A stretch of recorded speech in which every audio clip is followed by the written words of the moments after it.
Assalamualaikum warahmatullahi wabarakatuh. Alhamdulillahirrabbilalamin.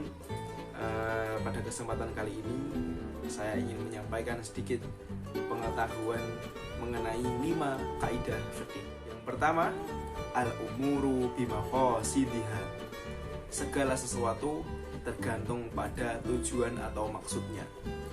Contohnya, saat kita melakukan ibadah sholat, apabila sholat itu kita niatkan mengharap ridho Allah, mengharap pahala dari Allah, maka sholat itu sah-sah saja dan diperbolehkan. Namun ketika kita melakukan ibadah sholat karena kita ingin mendapatkan pujian dari orang-orang atau riya, maka sholat tersebut menjadi haram dan tidak boleh untuk dikerjakan. Yang kedua, kaidah yang kedua yaitu al-yaqinu la yuzalu bisyaki. Keyakinan tidak bisa dihilangkan dengan sebuah keraguan-raguan. Contohnya, ketika ada seorang penghutang, orang yang berhutang, dia berkata bahwa saya telah membayar lunas hutang saya kepada pemberi hutang. Namun si pemberi hutang berkata sebaliknya, bahwa dia belum membayar hutang-hutangnya. Tidak ada bukti yang bisa memperkuat si penghutang. Maka yang tetap dipegang adalah keyakinan dari sang pemberi hutang, bukan yang mendapatkan hutang. Kaidah yang ketiga, al-masyaqqatu tajlibut taisir. Kesulitan mendatangkan kemudahan. Contoh dari kaidah ini adalah ketika kita sebagai seorang mukallaf yang diberikan tuntutan kewajiban menjalankan sholat 5 waktu dalam sehari, yang sedang melaksanakan perjalanan jauh, misalkan kita sedang berpetualang mendaki gunung. Nah, ketika kita di gunung dan hendak melaksanakan sholat, ternyata kita tidak bisa menemukan sumber mata air, maka di tengah-tengah kesulitan tersebutlah terdapat kemudahan syariat yang memudahkan kita untuk melaksanakan sholat dengan menggantikan wudhu dengan tayamum. Selanjutnya kaidah yang keempat, al-dhararu yuzalu. Kemudharatan atau hal-hal yang berbahaya hendaklah dihilangkan. Contohnya adalah seorang hakim yang melarang tersangka kasus korupsi untuk bepergian ke luar negeri.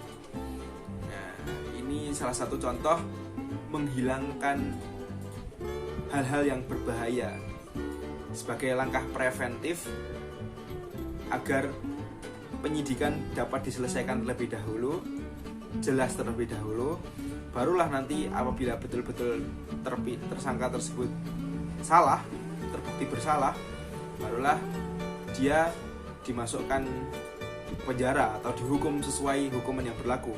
Namun apabila ternyata dia tidak bersalah, barulah dia dibebaskan dan boleh bepergian kemana-mana. Untuk menghindarkan kekhawatiran terjadinya kerugian yang diterima oleh negara, diterima oleh masyarakat umum yang lebih besar. Yang kaidah kelima, al-'adatu muhakkamah. Adat istiadat dapat dijadikan sebagai landasan atau pijakan hukum. Contohnya ketika kita melaksanakan jual beli di masyarakat umum, akad dalam jual beli itu terbiasa dilakukan tanpa akad lisan menyatakan saya menjual barang ini ataupun saya membeli barang ini, namun sesuai dengan kebiasaan mereka dalam jual beli. Jadi tidak selalu harus menggunakan akad jual beli sebagaimana akad ijab kabul dalam nikah. Jadi itu tadi 5 kaidah fikih yang bisa kita pahami bersama. Yang pertama, al-umuru bimaqasidiha. Setiap perkara, segala sesuatu tergantung pada tujuan atau maksudnya. Yang kedua, al-yaqinu la yuzalu bisyaki. Keyakinan tidak dapat digantikan dengan keraguan-raguan. Yang ketiga, al-masyaqqatu tajlibut taisir, yaitu kesulitan mendatangkan kemudahan. Yang keempat, al-dhararu yuzalu.